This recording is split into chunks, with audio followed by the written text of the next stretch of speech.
Hey, and welcome back to Adventures with Dice. I am your host, Rob, and today I'm going to be talking to you about how I'm building my campaign for my DCC game on my Tuesday night group. And first, let me start by saying that I know videos have been a little slow over the last couple of weeks, but if you are on my Facebook page or following me on Facebook and or paid attention to some of the other videos here, I've had some medical issues with my back, and it's not over. I went in for an MRI last week, and I have to go see a specialist next week. So that's something I'm still dealing with.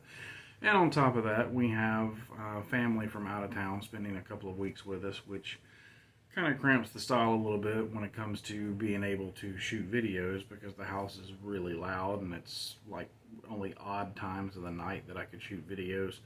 But I found a little time this afternoon to shoot a couple of videos, so I'm going to shoot some and put them up over the next few days. And this is one that I had some people ask me about, and I had talked about in one of my other videos, because I started a DCC game, and I really love DCC. I know that it's not for everybody. There are some people out there that don't care for it, but this game is a lot bigger than I thought it was. It's got a huge fan base, and it's got a huge amount of support, both from Goodman Games and from third-party support. And I like that. I enjoy running this probably more than any other fantasy that I've run, just because it's amazing. Like, the adventures are really good. The gameplay is really good. It's been said a million times. The magic system is super fun. The game looks complicated, but it's not complicated once you play it. We found it to be very easy to play. And there's a lot of randomness involved in playing DCC. A lot of rolling on charts to find out what happens, and it's a different feel than a lot of the fantasy games that are out there. Even in the OSR, it's a much different feel. And to me, a lot of those tend to just feel the same. When I run, which I don't even run D&D specifically anymore. I'm going to touch on this in another video too, dealing with the one D&D that's coming out in 2024. But I mean, every good game master, judge, dungeon master, whatever you want to call us, or call yourself, we tend to, especially after having some experience for a while, we tend to cobble things together from different systems that we've played, or things that we like from different systems. But that's not really what this video is about, so I'm going to try to get back on track here. So when we started this campaign, we started as normal with a funnel, and we played the Portal Into the Stars from the main book, which I really enjoy. I think it's a great funnel. I think it's very straightforward. If anything, my biggest complaint would be the puzzle at the very beginning kind of slows the game to a crawl.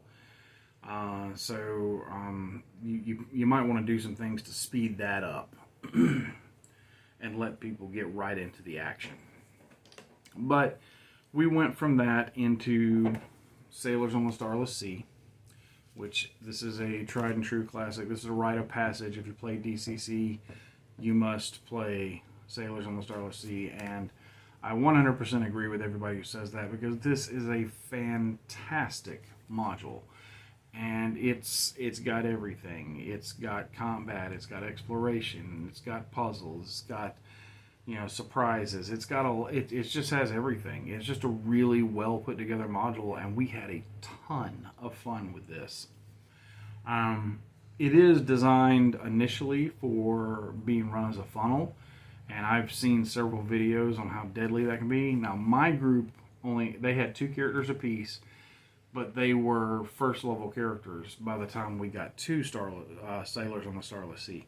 So I didn't run it as a funnel. I ran it as a first level adventure, and I only lost one character.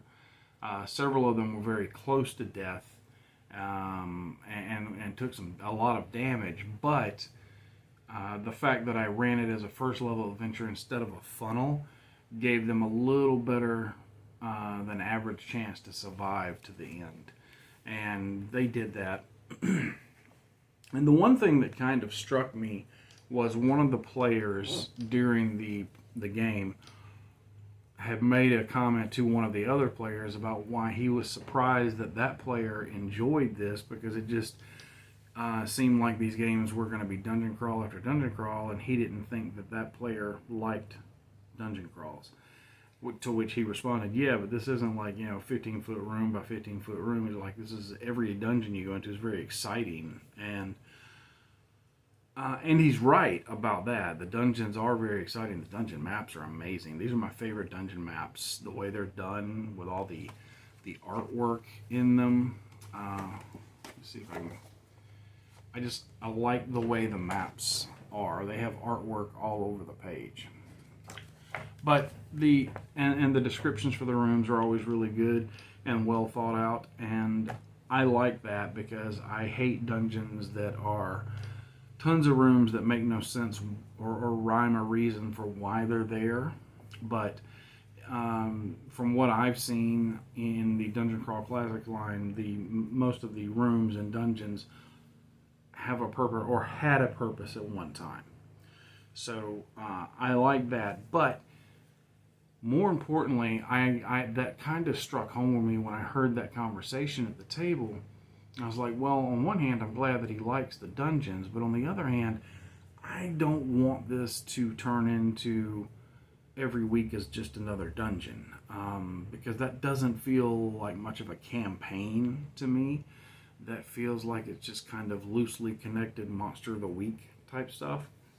And not that there's anything wrong with that. I mean, obviously, you can run a campaign however you want to run a campaign. And I've seen several people online take just a handful of modules and go, and I'm going to run this one, this one, this one. It's just going to be kind of a loose campaign. Nothing wrong with that. That's fine. Whatever you want to do, what works for you, yes, it works for you. That's fine.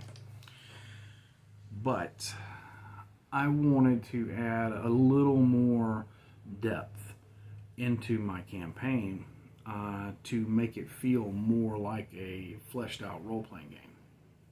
So what I did was I did what a lot of people do who have a bunch of these modules. I picked several modules that I thought would be fun to run and found pretty easy ways to link them together.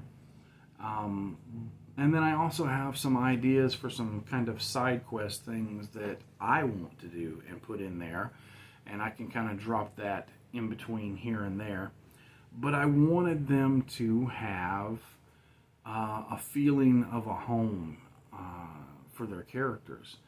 And even in the real Middle Ages, people didn't travel that far from their homes. So I didn't feel the need to redesign my whole world, because I have my own campaign world, Black Shark campaign, that I've done for years. I keep tons of notes on it in here in my DM's journal. And I just went to the back and I started putting information in here about this DCC game, because I put a lot of my game information in here. But what I was doing was putting that in a separate spot, because I'm kind of starting small and kind of building out. Like I knew I wanted to, in the beginning of Sailors on the Starless Sea, it just starts out with, hey, you're all people from this village, and beastmen have been attacking people, and people are being found dead, and there's a fearsome keep, a couple miles away up on a hill, and we think there's some chaos stuff going on there. So everybody gets mad and grabs their pitchforks and knives, and they head up to the keep, and because it's a funnel, and you're supposed to have a ton of people go in there, and then just a handful come out. But it's like most DCC modules, it's very open-ended, where you can kind of plug and play and drop it into your campaign world however you want to do it. So what I did was I took that as being their actual home base, and I started building out from there And I was like, okay, well, I'm going to give the village they're from a name, which I named it Farrenholm. And then I took some hex paper and I put a location for Farrenholm, and these hexes are like a mile apart. And then a couple miles away, we've got the Ruined Keep. And then I added a few more details of things that I knew I wanted to add into the game, like there's an adventure waiting over here. But it's not one of the modules, it's one of the ones that I came up with. But they've got a little while before they get there. And the idea is, as they explore and play through different modules, that stuff will get notated on the map, on the hex map, where it is. Like the next module in the line that they're playing is, I have People of the Pit, and they're going to be playing through it. And I'm going to place People of the Pit somewhere like in here, a big canyon, and that's where that adventure is going to take place. And I went a little further with it. I didn't just put a dot on a map and say, okay, your town is called Farrenholm. I actually did a map of the village of Farrenholm. So I'm going to get a little closer so you can see it. And there are, if you can see that, there are some highlighted locations there. And I have a key in my notebook which has all of the different locations and what they are, and the NPCs that run the town, run the shops and things like that. And I put a lot of work into just adding a lot of depth to the village of Farrenholm. And yeah, as soon as they got back from the keep and ended sailors, I was explaining to them, showing them the village and everything, and they were like, "Cool, let's sell stuff and go adventure." I'm like, "All right." So that right there is proof that you do not need to flesh out your world completely when you go to build a campaign world, because 99% of the time your players just want to know where they can sell their loot, where they can get supplies, and where the adventure hook is for the next adventure. However, I do have some adventure hooks in the town, and there are things that are going on in the town that they're going to have to deal with. In fact, they're on one of my little mini modules now that I wrote. It's just a short adventure where a traveling show type caravan comes into town, and they've been attacked the day before. And they think the culprits were goblins, but they didn't get a good look at them, and they're paying pretty hefty to get their people back, because like 7 people got taken by these creatures. So the heroes were like, "Hey, there's an adventure right here, let's do this." And they all jumped on board, except for one of Haley's characters. She has I think she's a magic user. She has a wizard that was severely down in stats because she had taken their week of relaxation to perform the Find Familiar spell, which you have to drain a lot of your personal or your physical stats in order to perform that ritual. And she did that, so her wizard was like pretty low on stats, and they'll come back, point a day, whatever, but so she actually stayed behind, and she had taken the entire week to perform the ritual anyway. But the rest of the group headed out, and they went and tracked down the area where they found the other burnout wagon, and found the tracks pretty easily leading to an old rundown and defiled temple of a good god. I can't remember the name of it now. It's all written down, but Ulish, I think. It's a god of peace. But the temple is now occupied by goblins and other stuff. They're not sure exactly what yet, but they are, pushing forward in there to go rescue these people before they meet their demise.